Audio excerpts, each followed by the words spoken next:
Hello everyone! Sa video na ito, ibabike check natin ang pinakabagong dating natin na budget mountain bike dito sa Striga Bikes. Ito ang Beta Delta Tail 2021.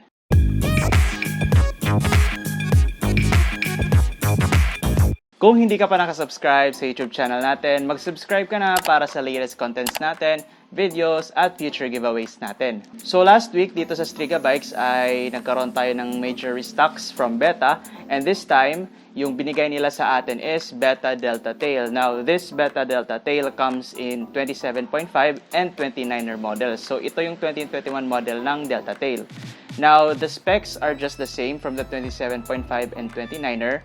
So, nakakaiba lang talaga sa tire size and sa frame size as well. So, mamaya, hihimayin natin yung specs nila para at least may idea kayo kung ano yung details or ano yung specs ng Delta Tail na mountain bike. At sasabihin rin natin dito kung magkano nga ba yung price niya and kung saang branches sila maging available. So, simulan na natin. So, i-breakdown natin yung specs niya into 5 sections. Yung frame, yung fork, yung cockpit, yung group set, and then yung wheel set. So, simulan natin sa frame. Now, yung frame niya is made of aluminum alloy 6061. Now, the size of the frame for the 27.5 is 15.5 inches. And sa 29er naman is nasa 17 inches. So, yung 27.5 is available sa small to medium size. Meanwhile, sa 29er naman is available siya sa medium size. Internal naman ang kanyang cable routing for the shifter housing or cables na nasa top tube area. Meanwhile, yung front and rear brakes naman niya is external cable. Straight ang kanyang head tube, which means non-tapered pa siya. Quick release rin ang kanyang frame, so which means hindi siya naka-throw axle. And replaceable ang kanyang RD hanger. Pagdating naman sa disc brake caliper compatibility, naka-post mount siya for the frame. 135mm na rear hub spacing and may kasama siyang isang slot para sa bottle cage. Dito naman tayo sa fork ng Beta Delta Tail. Yung fork niya is stock galing sa Beta, which is coil suspension fork na may kasamang manual lockout and preload adjuster. 29mm ang kanyang stanchion and alloy na rin ang crown niya. Pagdating naman sa stanchions, arch or brace, tsaka yung lower body ng fork is made of steel. Quick release na rin ang kanyang dropout, so hindi siya naka-throw axle. And IS mount yung kanyang mounting for brake calipers. And then 100mm na front hub spacing. So yung stock fork ng Beta Delta Tail is not recommended for aggressive trail riding, cross-country, or any type of mountain bike discipline. So more on chill rides lang siya na may kasamang rough roads or rough pavements. So mapunta naman tayo sa cockpit set ng Beta Delta Tail, no? And it's a mix of alloy and steel parts. So simulan natin sa handlebar, which is made of steel and stock siya galing sa Beta, and then yung measurement niya is around 700mm yung haba. Now, yung stem naman is made of alloy, stock as well galing sa Beta, which is around 70mm yung haba rin. Now, sa grips, hindi siya yung ordinary grips lang na basta-basta mo lang ipapasok sa handlebar, no? So, lock-on type siya na grips and Allen type yung kanyang lock. So, what I like about the grips is meron siyang accent na color na nagbibigay ng pop sa cockpit set niya and overall look ng bike rin. And other than that, comfortable siyang hawakan actually. So, if you're planning to upgrade on grips, might as well wag muna kasi sobrang comfortable niya, tsaka mas maganda kung susulitin mo muna yung grips niya kasi magandang type na grips na siya eh. Headset naman is Feng Tai, which is non-tapered or straight. Seat post naman at saddle is stock galing sa Beta. Now, yung seat post tsaka yung railings ng saddle are made of steel. And then, yung seat post diameter niya is 27.2mm. Now, yung seat post na stock sa Delta Tail is yung makalumang type pa or yung old type na design. So, if you're planning to upgrade your seat post, then you can go ahead. And make sure naman na nasa 27.2mm yung diameter niya. And speaking of seat post, yung seat clamp naman niya is naka-quick release na rin. So dito na tayo sa group set naman. So simulan natin sa brake set niya. Yung brake set niya pala is hydraulic brakes na po. So yung brand is Himalayas. Then yung rotors niya is around 160mm. So from the lever, pati yung calipers are Himalayas yung brand ng brake set niya. So, hydraulic siya, okay? Sa drivetrain naman niya is naka 3x8 speed siya or 24 speed.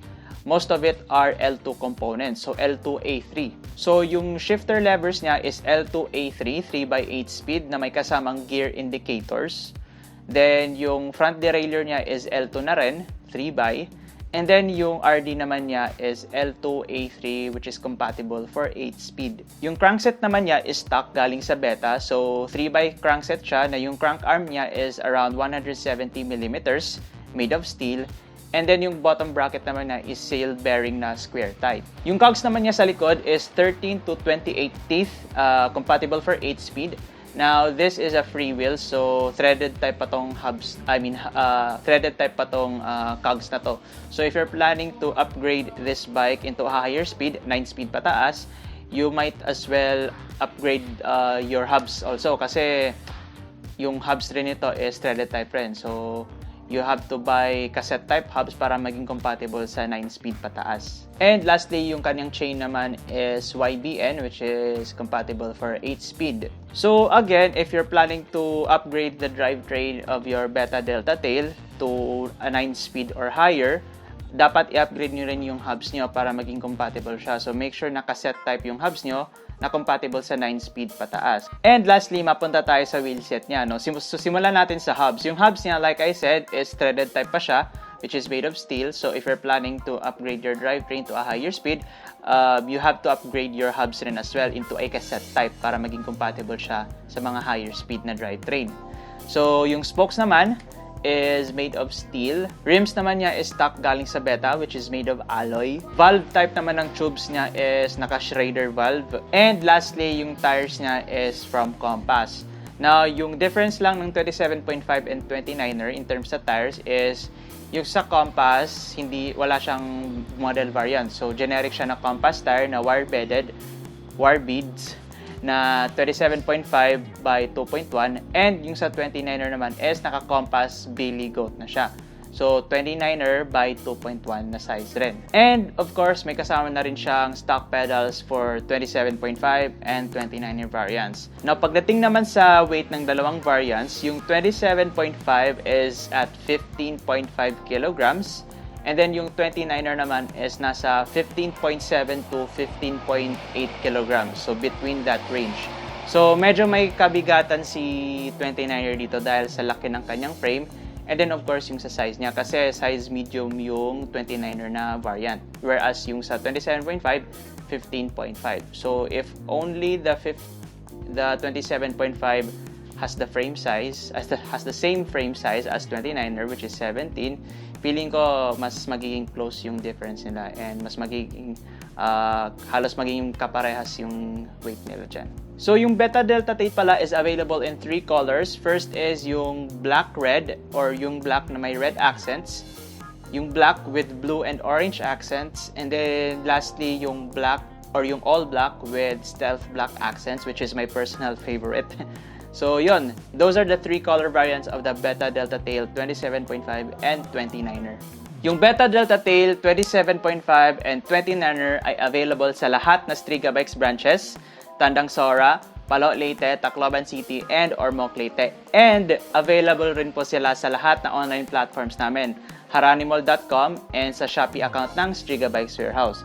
So, kung malalayo ka sa branches namin and you're planning to purchase Beta Delta Tail or if you're interested in buying Beta Delta Tail, you can just go to haranimall.com/devel or you can go to our Shopee account ng Striga Bikes Valenzuela Warehouse. So, for the links, just go to the description box. Nandun po yung links sa baba. Just click on them para makita nyo po yung available na stocks natin for Beta Delta Tail. Now, for the price of the Beta Delta Tail, yung 27.5 is 11,650. And then yung 29er naman is 12,150. Now, that is for the price for Tandang Sora branch. Yung price naman ng Beta Delta Tail sa Region 8 branches, that includes Tacloban City, Palo Leyte, and Ormoc City, yung price ng 27.5 na variant is 12,250 and then yung 29er naman na variant is 12,750 pesos. So slightly higher siya dahil sa shipping na or sa logistics. Another good news rin po, itong Beta Delta Tail natin na 27.5 and 29er na 2021 models is also available for wholesale. So again, available po yung Beta Delta Tail natin for wholesale package or wholesale purchase. So sa mga interesado dyan na mag-wholesale or mag-resell ng Beta Delta Tail natin, so just contact the number or the email that is posted sa description box natin na nasa baba. Tignan nyo lang po dito. Then, mag-inquire po kayo doon with regards sa wholesale. Kasi may separate na staff po kami that will handle the wholesale for the Beta Delta Tail models natin. So, sa mga interesado dyan, just contact the email or the phone number that is under the description box natin. The minimum for wholesale package or wholesale purchase of Beta Delta Tail is 5 units. So, minimum of 5 units po siya. And malaki po ang discount niya for wholesale purchase or wholesale package. So, inquire na kayo and just see the description box below for the email and contact number po. Now, my main impression for this Beta Delta Tail is that sulit talaga siya for a price. Kasi lahat nandun na hydraulic brakes and adjustable rin yung kanyang coil fork. May kasama ng preload. And then, naka-L2 na rin yung drivetrain niya, which is common naman sa mga budget or entry-level na mountain bikes natin. Yung grips niya, yun talaga yung nagpaano sa akin is yung grips talaga niya. Kasi yun yung mga gusto kong type of grips, yung mga lock-on grips na naka-Allen type na. So, siguro yung mako-consider ko lang na downside or something na gusto kong pwedeng palitan sa Delta Tail, it's the decals, I think, yung decals niya.